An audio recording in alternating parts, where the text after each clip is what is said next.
ଆଜିର ପାଣିପାଗ ନେଇକି ଆସିଲା ବଡ଼ ଅପଡେଟ୍। ଅକ୍ଟୋବରରେ ପୁଣି ଘାରିଲା ବାତ୍ୟା ଭୟ। ମାସ ଶେଷ ସୁଦ୍ଧା 2ଟି ବାତ୍ୟା। ମୌସୁମୀ ବିଦାୟ ନେଇଛି, କିନ୍ତୁ ଅକ୍ଟୋବର ମାସରେ ପୁଣି ଥରେ ଘାରିଛି ବାତ୍ୟା ଭୟ।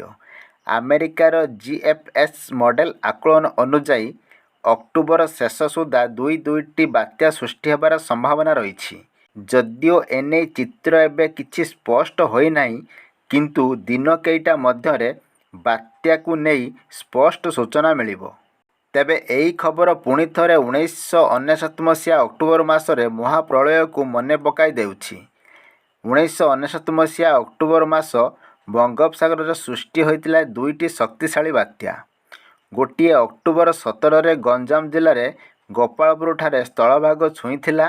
ଅନ୍ୟଟି ଅକ୍ଟୋବର 29ରେ ଜଗତସିଂହପୁର ଜିଲ୍ଲାରେ ଏରସମା ଅଞ୍ଚଳରେ ସ୍ଥଳଭାଗ ଛୁଇଁବା ପରେ ରଚିଥିଲା ପ୍ରଳୟ। ଅନ୍ୟପଟେ ଭାରତୀୟ ପାଣିପାଗ ବିଭାଗ ସୂଚନା ଅନୁସାରେ ଆସନ୍ତା 21 ତାରିଖରେ ଦକ୍ଷିଣ ପୂର୍ବ ବଙ୍ଗୋପସାଗରରେ ଏକ ଲଘୁଚାପ କ୍ଷେତ୍ର ସୃଷ୍ଟି ହେବାର ସମ୍ଭାବନା ରହିଛି। ଏହା କ୍ରମେ ପଶ୍ଚିମ ଉତ୍ତର ପଶ୍ଚିମ ଦିଗରେ ଗତି କରିବ। 23 ତାରିଖ ସକାଳ ସୁଦ୍ଧା ଦକ୍ଷିଣ ବଙ୍ଗୋପସାଗରରେ ଏବଂ ନିକଟସ୍ଥ କେନ୍ଦ୍ରୀୟ ବଙ୍ଗୋପସାଗରରେ ଅବପାତରେ ପରିଣତ ହେବ।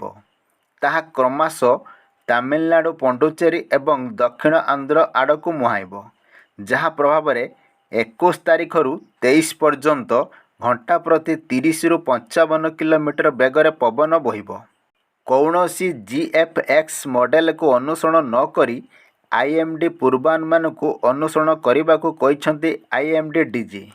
ତେବେ ଓଡ଼ିଶା ପାଇଁ ବାତ୍ୟା ଲାଗି କୌଣସି ୱାର୍ଣ୍ଣିଂ ଦିଆଯାଇ ନାହିଁ ବୋଲି ସ୍ପଷ୍ଟ କରିଛନ୍ତି IMD DG। 21 ତାରିଖରେ ଲଘୁଚାପ କ୍ଷେତ୍ର ସୃଷ୍ଟି ହେବା ପରେ ବାତ୍ୟାକୁ ନେଇ ପୂର୍ବାନୁମାନ କରାଯିବ।